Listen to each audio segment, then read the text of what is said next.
Hello, hello, j'espère que tu vas bien. Aujourd'hui, j'aimerais bien te parler un petit peu de l'effet miroir qu'on peut avoir dans notre relation à autrui et dans notre relation à nous-mêmes. Donc en fait, je l'exprime souvent dans mes tirages, peut-être que tu l'as déjà entendu, mais la relation que tu as avec d'autres personnes dans ton cercle relationnel, que cela vienne de ta famille, de tes amis, sur le plan sentimental, viennent te révéler énormément de choses sur toi personnellement. Et encore plus, en fait, les relations sentimentales, les relations amoureuses. Je vais prendre mon cas de figure pour un petit peu t'expliquer tout ça. Moi, je vivais très fort la blessure du rejet. C'est une blessure que j'ai eue, qui m'a pris aux tripes, enfin vraiment un bazar. Depuis mon adolescence, elle est extrêmement active, cette blessure. Et du coup, j'ai créé des circonstances, des événements et des situations qui faisaient que je venais me faire rejeter dans ma vie amoureuse. Mais pas que. Je ressentais énormément pas mal de rejets sur le plan familial et sur le plan amical. Mais qu'est-ce que cela venait dire en fait sur moi? Ça venait révéler que moi-même, je me rejetais. Je rejetais ma propre incarnation. Je refusais de venir vivre et de venir en fait m'incarner, de faire cette expérience humaine. Je voulais pas être là. Il y avait toute une partie de moi qui était dans le déni, dans le rejet le plus total vis-à-vis de tout ça. Et donc ça, c'était moi personnellement ce que j'émettais comme énergie, et donc c'est ce que j'ai attiré à moi. Parce qu'on attire ce qu'on est. On attire ce qu'on vibre, on attire ce qu'on aimait. C'est ça la loi de la manifestation. On manifeste ce qu'on est. Donc si on veut changer notre vie, on a besoin de changer ce qu'il se passe en nous. Et moi, c'est ce que j'ai compris un petit peu de manière difficile, après m'être mangé 10 murs dans la tronche. J'ai pris conscience qu'il y avait une blessure de rejet, qu'il y avait une blessure qui était fort active par rapport à mon papa. Et c'est le rôle que lui, il avait à jouer pour que moi, je puisse reconnecter avec mon pouvoir personnel, pour que je puisse aller de l'avant, évoluer vers ma propre expansion, vers mon abondance et vers l'amour inconditionnel, à la fois vis-à-vis de moi-même et ensuite vis-à-vis de la vie et vis-à-vis des autres. Donc cette blessure de rejet, en fait, personnellement, je l'ai guérie, pas du tout entièrement, parce que je crois que la blessure de rejet, il faut quelques années pour la guérir, c'est un gros bazar, hein, on est pratiquement tous confrontés à ce type de blessure-là, mais je sais que j'ai guéri des couches apparentes. Et donc j'ai commencé à enlever toutes ces couches qui se trouvent autour de mon cœur et qui m'empêchaient de expérimenter l'amour que moi je désirais. Parce que personnellement, j'ai toujours désiré vivre une relation d'amour belle, forte, sacrée, avec la personne qui me correspond réellement. Et tu sais, c'est vrai tout ce qu'on dit. Quand on dit tu peux pas vivre l'amour avec autrui tant que tu n'es pas dans une relation d'amour avec toi-même. C'est bien vrai. Je sais pas si tu es au courant, mais on a déjà une relation sacrée en nous, à travers deux polarités, à travers deux pôles différents. On a à la fois l'énergie masculine, donc l'énergie yang, et on a en même temps l'énergie féminine, donc ça c'est plutôt l'énergie yin. L'énergie yang, c'est ton esprit, c'est ta tête, c'est ta prise d'action, c'est comment tu te positionnes dans le monde, c'est ce que tu penses, c'est ce que tu dis, c'est ce que tu fais. L'énergie yin, c'est ton être. C'est ce que tu es, c'est ce que tu ressens, c'est ta sensibilité, c'est tes émotions, c'est ce qui se passe à l'intérieur de toi. Le yang, c'est ce qui se passe à l'extérieur de toi, tu vois. Et en fait, il faut arriver à créer une harmonie, une équité, un équilibre vraiment entre ces deux polarités pour être en paix avec soi-même. Et donc tout ça, ça passe par l'acceptation de pas mal de choses vis-à-vis de soi-même. Ça passe par la guérison de certaines blessures et de certains traumas. Tout un bazar. Mais ça en vaut la peine parce que toutes ces choses-là, en fait, ça forme des couches, comme je t'ai dit, à l'image d'un oignon.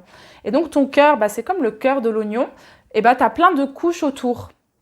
Et toutes ces couches, elles t'empêchent d'être qui tu es, toi, réellement, sous tes masques, sous tes couches, sous tes traumas, sous toutes ces choses-là. Et c'est ce qui t'empêche également d'expérimenter l'amour le vrai.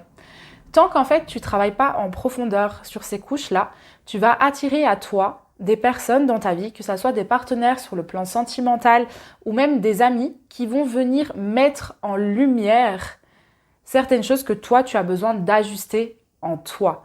Ça, c'est extrêmement important. Il n'y a pas si longtemps que ça, j'ai rencontré quelqu'un et moi, j'avais aussi cette thématique, donc je vais la prendre comme exemple, le rapport à la disponibilité.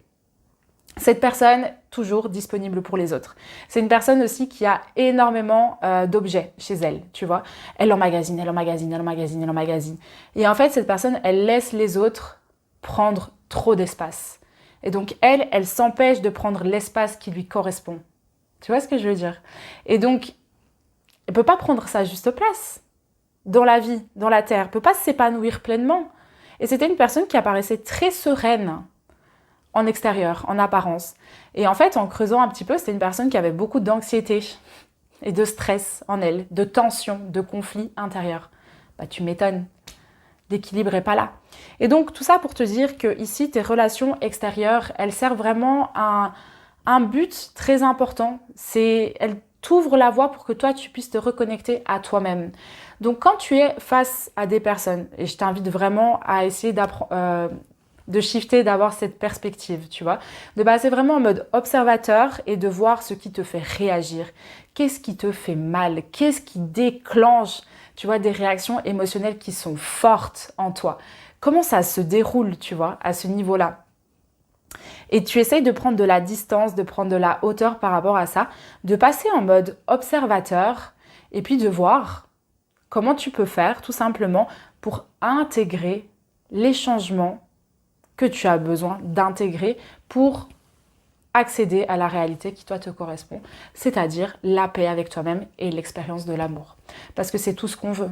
Tu peux rester en conflit, tu peux rester dans tes dualités, mais est-ce que c'est vraiment ce que tu désires?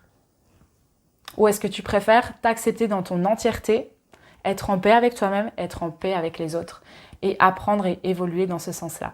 Alors après, l'autre élément que je voulais te dire, c'est que la guérison, c'est pas quelque chose qui se fait une fois ou c'est comme ça, ou tu le fais pendant 2 ans et puis c'est fini, etc. Je crois que c'est un petit peu plus compliqué que ça et que moi personnellement, je crois au principe des réincarnations, etc.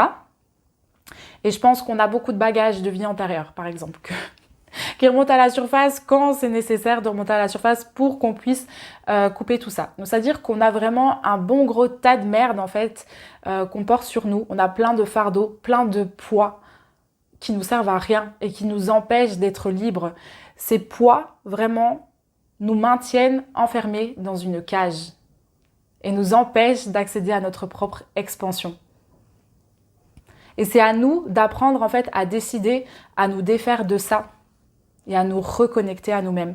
Et voilà en fait le sens profond des relations aux autres. C'est qu'un reflet, un effet miroir de notre relation à nous-mêmes. Et alors le champion vraiment dans tout ça, ce sont les relations familiales. Parce que ça, laissez-moi rire. En général, on se dit toujours, mais qu'est-ce que j'ai fait au bon Dieu pour avoir cette famille? On a beau les aimer, hein, tout ce que tu désires. Mais t'as déjà remarqué, toi, que les membres de ta famille, ça va appuyer exactement là pour te faire réagir, là pour te faire chier, là pour te mettre en colère, là pour te blesser. T'as déjà remarqué ça? C'est assez incroyable. Et les relations avec nos parents, nos amis par exemple, ils n'ont aucun problème avec nos parents, ils les trouvent géniaux. Bon, si tes parents sont cool, hein, parce que je ne dis pas que tous les parents sont incroyables non plus. Et pourtant, nous, vis-à-vis de nos parents, on est là en mode putain, mais c'est pas possible, mais c'est pas possible. C'est parce qu'en fait, on décide de s'incarner dans une famille, avec des membres de famille, et on joue tous un rôle dans ce socle familial pour se faire évoluer mutuellement. Et ça, c'est parfois quelque chose de difficile à intégrer, mais c'est la réalité. Et si on arrive à en fait guérir ces dynamiques familiales, ces schémas transgénérationnels, toutes ces choses-là, ben on ouvre déjà aussi la porte sur l'expansion et on fait un gros travail de guérison par rapport à tout ça. Donc voilà, je voulais te faire un petit point du coup sur les relations. Je l'ai vraiment fait en total feeling, c'est sorti comme ça. J'espère que ça t'a plu. N'hésite pas à me faire un petit retour par rapport à cette vidéo pour me dire si elle t'a parlé, qu'est-ce que tu as appris de nouveau. Et puis si tu as des questions, si tu désires que j'aborde certains sujets en vidéo comme ça. Voilà. En tout cas, je te remercie de ta présence et je te dis à très vite pour une nouvelle vidéo.